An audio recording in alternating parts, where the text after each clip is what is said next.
বন্ধু, আল্লাহকে যে হারিয়ে ফেলে, আখিরাতকে যে ভুলে যায়, কোরআনকে যে চিনে না, সেজদাকে যে চেনে না, খোদার কসম তার দুনিয়াতেও কোনো ইজ্জত থাকে না, আখিরাতেও কোনো সম্মান থাকে না। যে আল্লাহ হারা সে সর্বহারা, যে আখিরাত হারা সে সর্বহারা, যে সেজদা ছাড়া সে সব হারা, যে কোরআন হারা সে সব হারা।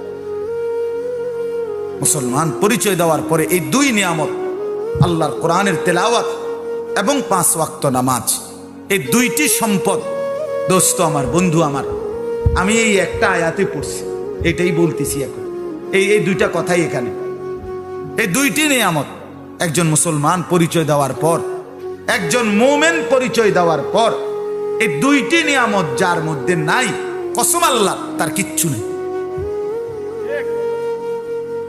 তার কাছে কিচ্ছু নাই। আল্লাহর কোরআনের তেলাওয়াত এটা যে সহি শুদ্ধ করতে পারে না, 5 ওয়াক্ত নামাজ যে পড়ে না, তার মুসলমানের কিচ্ছু নাই, তার ইসলামের কিচ্ছু নাই, তার ইমানের কিচ্ছু নাই। বেটা, আফসোস ছাড়া হাসরের ময়দানে আর কিছুই জুটবে না।